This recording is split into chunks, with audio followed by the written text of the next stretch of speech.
अज बंदा मैं एक सुबह मिले है वो कहता है कि जनाब मैं बड़ा परेशान हाँ कि एक बंदा मैं रोज़ाना मेहने मारदा है, रोज़ाना मैं तन गल्लां करदा है और मैं मुख्तलिफ किस्मां दे सिने टोरदा है। तो मैं उन्होंने कहा कि शाह जी तुसी उन्होंने माफ़ कर दिओ, तुसी उहदे कोलों बदला लैण दी कोशिश ना करो। कहता है चोई साहब मैं बड़ा परेशान हाँ कि मैं कई महीनों तो वो बंदा परेशान करता है और रिश्तेदार कुछ ऐसे होंदे ने कि मैं अखां थल्ले करके भी लंघा तो फिर भी टोक कराणों नहीं रहिंदे हन। मैं उन्होंने आख्या कि आसमान वाला रब उस वक्त बड़ा खुश होंदा है कि जिस वक्त तुहाडे च सकत होवे, तुहाडे च ताकत होवे, तुसी बदला लै सको और तुसी माफ़ कर दिओ। ਤੇ ਤੁਸੀਂ ਉਹਨੂੰ ਮਾफ़ ਕਰ ਦਿਓ ਕਿਉਂਕਿ ਉਸ ਬੰਦੇ ਦੇ ਵਿੱਚ ਸ਼ਊਰ ਨਹੀਂ ਹੈ ਵੀ ਤੁਸੀਂ ਸ਼ਊਰ ਰੱਖਦੇ ਹੋ, ਤੁਸੀਂ ਮਸ਼ਵਰਾ ਲੈਂਦੇ ਹੋ, ਤੁਸੀਂ ਲੋਕਾਂ ਕੋਲੋਂ ਪੁੱਛਦੇ ਹੋ, ਤੁਹਾਡੇ ਵਾਲਿदैन ਜਿਹੜੇ ਨੇ ਉਹ ਤੁਹਾਨੂੰ ਇਜਾਜ਼ਤ ਨਹੀਂ ਦੇ ਰਹੇ ਇਸ ਵਾਸਤੇ ਕਿ ਬਦਲਾ ਨਹੀਂ ਲਈਦਾ।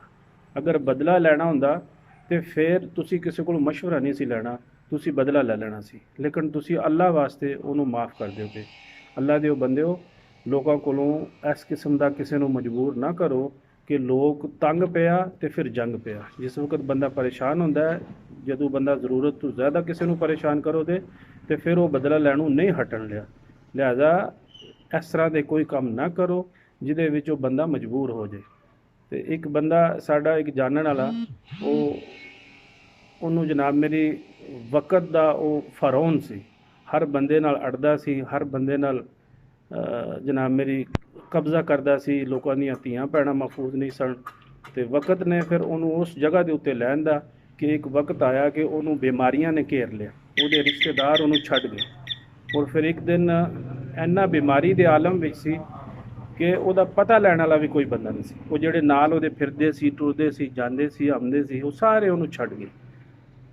ਇੱਥੋਂ तक कि महल्ले वालिਆਂ ने उन्होंने बिल्कुल उतों घर खाली करन तो मजबूर कर दिता कि लोगों के पैसे उन्होंने इन्ने देने लग गए, बीमारी तो इन्ने पैसे लग गए कि फिर आखिर से उन्होंने को एक ही रस्ता सी कि वो किराए पर रहना शुरू कर दिता, रिश्तेदार छड्ड गए।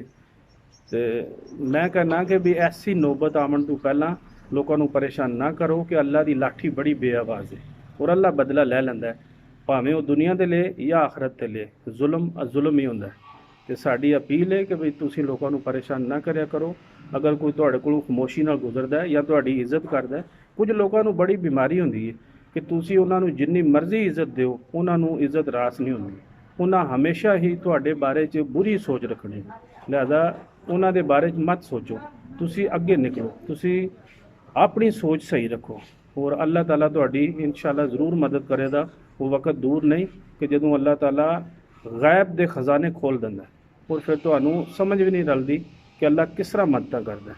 लिहाजा असीं यही मशवरा देवांगे कि भी तुसी जिहड़ा वो लोकां नूं माफ़ करना सीखो। माफ़ करने वाला बंदा अल्लाह दा दोस्त है। अल्लाह दे दोस्त बनो और लोकां दे रहम करो। इस दुनिया के बड़े बड़े फारून, कारून, हारून, कितनी दुनिया के उत्ते बड़े बड़े जालमाना बादशाह गुजरे, वो दुनिया छड़ के टुर गए। ठीक है, लोगों ते रहम करो ताकि अल्लाह ताला तुहाडे ते रोज़े क़यामा रहम करे। लिहाजा लोकां दी टोच ना रवो, ना किसी नूं परेशान करो, ना लोकां नाल जनाब मेरी किसी किस्म दा जिहड़ा ना गिलियाजारी करो। बस ऐसे काम ते ना रवो। बस आसमान वाले रब कोलों मदद मंगो और अपनी जिंदगी दे विच जो तुहाडे मुकद्दरां विच वो तुहानूं मिलेगा इंशाअल्लाह। उहदे च कोई बंदा कोई नहीं कुछ भी नहीं कर सकता है। अभी बेशक वो सारी दुनिया एक साइड ते पूरा पिंड एक पासे हो जाए और अगर अल्लाह तुहाडे नाल है तो वो लोग तुहाडा कख नहीं बिगाड़ सकते। और जिस दिन अल्लाह ने तुहाडा कोई बिगाड़िया तो फिर सारा पिंड भी तुहाडे नाल होवे और तुहाडी चौधर किसे काम नहीं आवनी। फिर अल्लाह ताला ने जदों पकड़ च लियावना तो फिर वो तुसी समझ लो तुहाडी कोई माफ़ी नहीं आवी। असीं तुहानूं यही दसांगे, यही मशवरा देवांगे अपने भैणां भरावां नूं लगदिआं लैंदिआं नूं कि भी किसी नूं कदे भी परेशान ना करो, बल्कि ना किसी की टोच रवो और ना ही किसी की खामोशी नूं ये समझो कि कमज़ोर है।